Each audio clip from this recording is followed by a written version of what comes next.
আবার দেখ ফোনটা ওই ওটা দেখছো হাইটটা ওটা দেখছো দেখছে প্রত্যেকের চোখে কিন্তু জল রয়েছে, প্রত্যেকের গলার সুর কিন্তু নরম। ভাই বিট্টু দিকে দেখ সামনে হাঁটো সামনে হাঁটো সামনে একটা তুমি হিসাব করে গেলে তুমি আমার সামনে এসে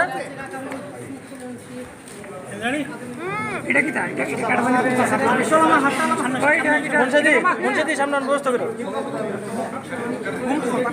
আরে আরে ভাই একটু পেছনে যাও না আমরা একটু ভিতরে যাই লোগোটা ভাই মোবাইলের ডিফিসার মোবাইলে পেছনে আয় না কুতরা আরে পেছনে আয় না কুতরা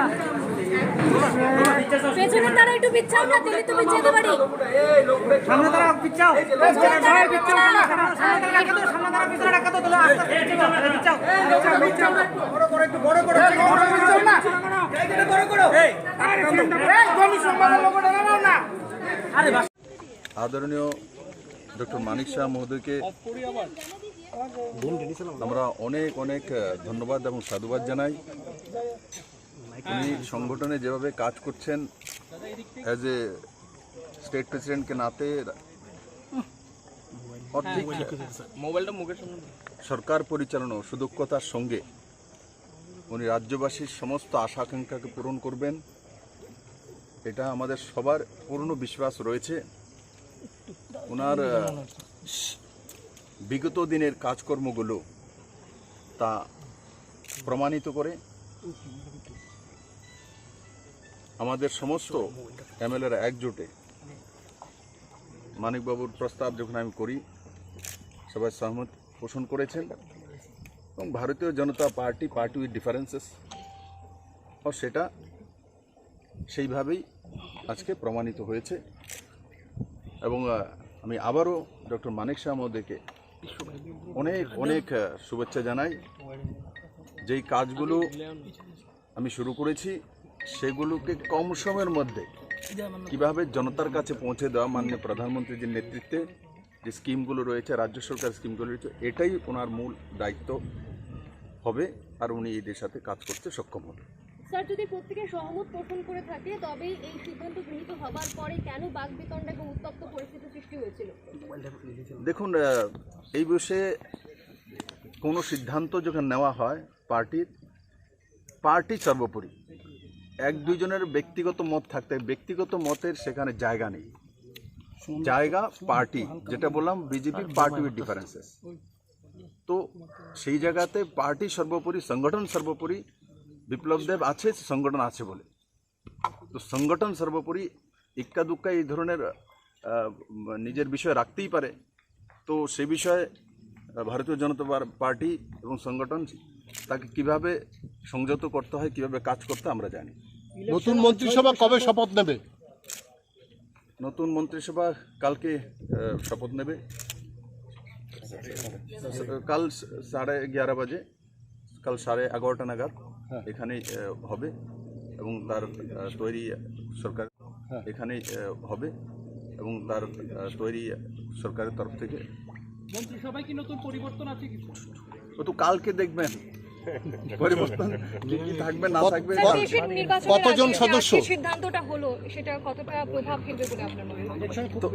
23-এর নির্বাচনকে সামনে রেখে যখন আমি সংগঠনে কাজ করার সুযোগ পেয়েছি, তো 18তে যখন সরকার এসছে, তো 23-এও সরকার আসবে। কার্যকর্তাদের প্রতি কি বার্তা থাকবে আপনার? কার্যকর্তার প্রতি আমার এটাই বার্তা থাকবে, পুরো ঊর্জার সঙ্গে নামো। যেভাবে আমি 15-16 থেকে প্রদেশ সভাপতিকে নাতে কাজ করা শুরু করেছিলাম, পৃষ্ঠা প্রমুখ থেকে নিয়ে একদম প্রদেশ স্তর পর্যন্ত, এবার সমস্ত কার্যকর্তাদের সঙ্গে যাব, চষে বেড়াবো এবং মুখ্যমন্ত্রী মহোদয়কে নিয়ে এবং পুরো সংগঠন, কেন্দ্র এবং রাজ্য সংগঠন, যেভাবে অমিত ভাই শাহের নেতৃত্বে আমরা 2018-তে এই ঐতিহাসিক জিত হাসিল করেছি এবং মাননীয় প্রধানমন্ত্রীজির নেতৃত্বে এবং নাড্ডাজির নেতৃত্বে আমরা নিশ্চিত এর চাইতে অনেক বেশি সিট নিয়ে আমরা ভারতীয় জনতা পার্টির সরকার করব। 2023-এর নির্বাচনের আগে এই সিদ্ধান্তটা আপনার, এটা কি কোথাও গিয়ে একটা সরকারকে বেকায়দায় বা এই পার্টিকে একটা বেকায়দায় ফেলে বিশ্বাস তো দিলাম আসলে বেকায়দায় কেন ফেলবে? তুমি একটা হও মানে অর্থাৎ সব ফালা ফালা দেই না এটি একটু নামাও না, এটি একটু নামাও না। পদ, আমার কাছে আমার বড় বিষয় হচ্ছে সংগঠন, অর্গানাইজেশন।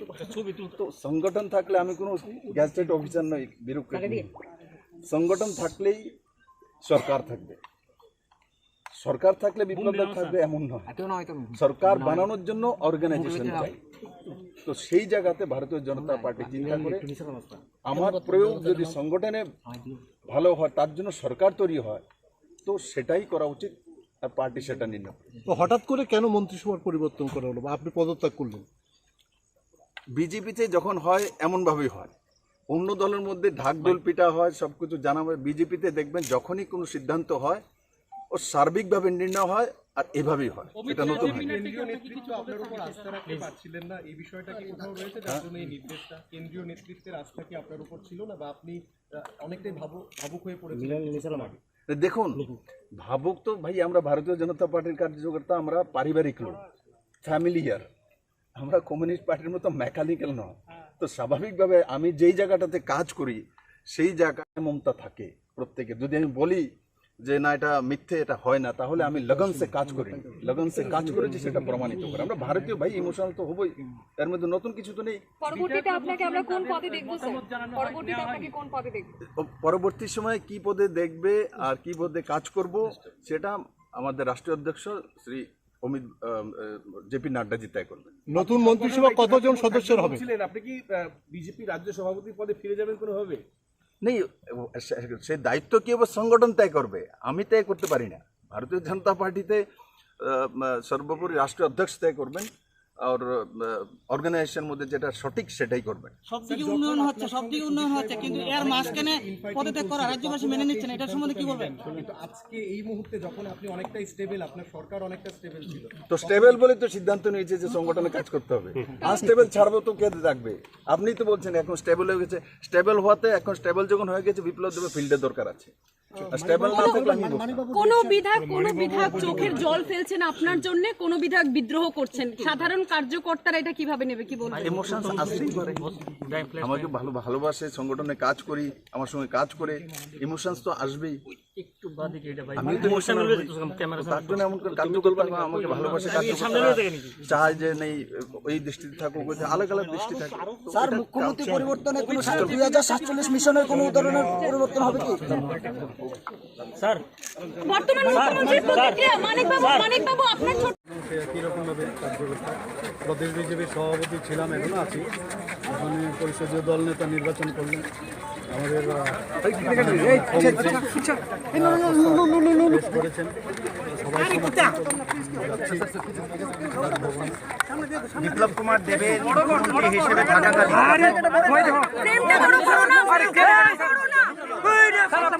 আপনার কি মনে হয় যে একটা বাড়তি দায়িত্ব?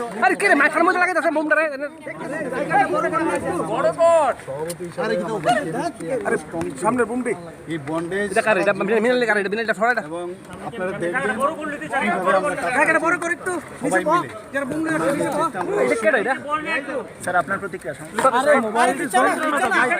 মানিক শাহ মহোদয়কে অনেক অনেক সাধুবাদ জানাই। উনি একজন ভালো ব্যক্তি এবং সাধু মানুষ, তার জন্য পার্টি ওনাকে সভাপতি বানিয়েছিল এবং সভাপতিকে নাতে উনি ভরপুর কাজ করেছেন। লোকাল বডি ইলেকশন হয়েছে, ওনার নেতৃত্বে ভারতীয় জনতা পার্টি জিতেছে। আর আজকে যে নতুন দায়িত্ব নিতে চলছেন না, বিধায়ক দলের নেতা চুনেছেন, তার জন্য আমি ওনাকে অনেক অনেক সাধুবাদ জানাই, ধন্যবাদ জানাই। আর আমি আশা করি যেই কাজগুলো আমি শুরু করেছি মানিকবাবু সেগুলোকে আরও ত্বরান্বিত করবে। পার্টি এবং সরকার দুয়োকে শক্তিশালী করার এখন ওনার কাছে দায়িত্ব। আর আমাকে যা যা করতে হবে, সংগঠনের দিকে যা যা করতে হবে, সরকারও যেটা করতে হবে, আমি মানিকবাবুর সঙ্গে পরবর্তী পদক্ষেপ হিসেবে কোথায় দেখা যাচ্ছে? রাজ্যের সাধারণ মানুষ অনেকেই বলছেন এটা মেনে নিতে পারছেন না, কি বলবেন আপনি?